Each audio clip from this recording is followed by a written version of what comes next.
What's going on, everybody? Today we're going to talk about the Razer Kiyo webcam. I'm not sure how you pronounce it, so we're just going to call it Kiyo from here on out for the sake of consistency. Let's go ahead and talk about this guy. So this is the Razer Kiyo webcam. This thing has a really cool feature in that it has a ring light for streaming in a darker environment. It doesn't have any background removal utilities like the C922, which if you haven't watched that review, go ahead and watch the C922 versus the C920 for some more context about the webcam I'm going to be pairing in a competition with this one. So, this webcam, as I said, has a ring light. It's adjustable. It has that nice soft light, indirect light kind of look. Kind of like a softbox, but in a much smaller form factor. But we're going to go ahead and we're going to talk about this thing. So what do they include in the packaging? Alright, in the box, nothing fancy. You just have your Razer Kiyo software. Congratulations, there's no turning back, typical Razer Nation kind of BS thing that they put in there. Cult of Razer, whatever they call it, I don't remember. I don't really buy a lot of Razer products anymore, but they're not bad, so just a preface. Now, I don't avoid buying them because I think they're inferior. I just like the aesthetics of some other devices. Simple as that. But let's go ahead and pop this out. It's packaged super nicely. Coalition Gaming did a review on this, so the cabling's kind of not as it was, but anyways, it's not super critical to the quality of the webcam. So here's what we've got in the box. We've got the Kiyo and all the other stuff. So let's go ahead and actually talk about the unit itself. It's got a probably 2-meter cord, I would imagine. It's probably about the length. Has this kind of funky mount, if you can see that. It does have a thread on the bottom for a tripod, so you could put this on a tripod just like you can the C920, C922. And then again, it has the ring light. So let's go ahead and get this plugged in and I'll show you what we're on about. So for the review, I'm just going to be using OBS and I'm going to be flipping between the two webcams, but I want to show you the ring light on here. Check that out. Pretty nice feature. The webcam's got some heft to it, the cable's nice, it's braided. This mount actually does work fairly well up on a monitor. Just like that. So that's kind of what you can imagine it would look like mounted to your rig.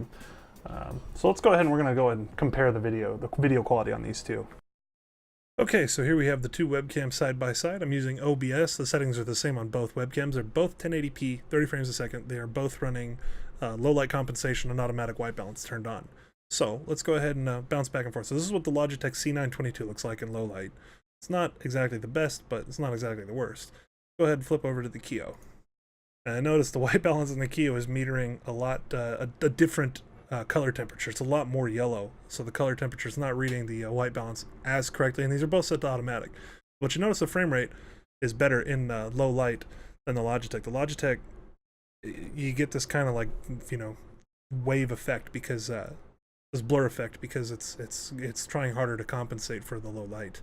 The white balance on this is a little off too, but let me go ahead and turn on the light on the Razer Kiyo. I'll switch back to that real quick.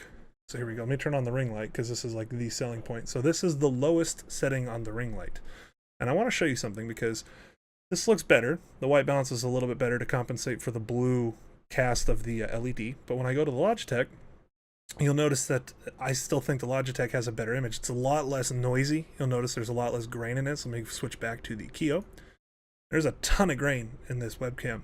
It's not bad, but the ring light is really, really nice. Although it is kind of bright pointing at my face, and this is the lowest brightness. Let's go ahead and turn this bad boy all the way up to 11. Whoa. So you'll notice, even though it's a ring light, it's illuminating everything behind me, which, isn't necessarily a horrible thing, but it's rough on the eyes. So we're going to bounce back to the Logitech, and I want to show you something specifically bouncing back and forth between the two.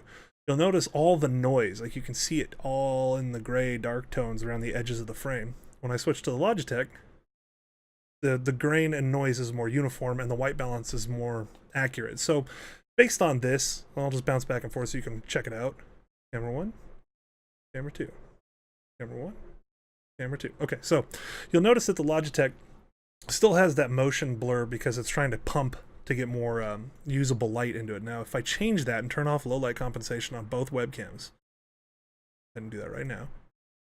Okay, this is low light compensation turned off on the Logitech, and I'm about 24 inches, 26 inches from the actual webcams. Now let me turn that off on the Kiyo as well, turn the low light compensation off as well. Okay. So, low light compensation turned off on both webcams.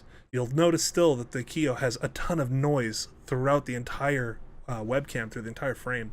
And I think that just speaks to the chip that they're using inside of the unit. I don't think it's anything with the lens. The lens looks pretty fine, pretty sharp, but it's definitely a noise issue having to do with just the way the chip processes the image. Whereas the Logitech, I think this is a better picture, and you'll notice since turning off the low light compensation, there's no motion blur. So, all right, that's we're gonna go back and we're gonna talk about it. All right, so that's gonna do it for the review of the Razer Kiyo webcam. Not a bad purchase. If you don't have an existing webcam and you want something that has the lighting, as you can see from the demonstration, the ring light makes a huge difference.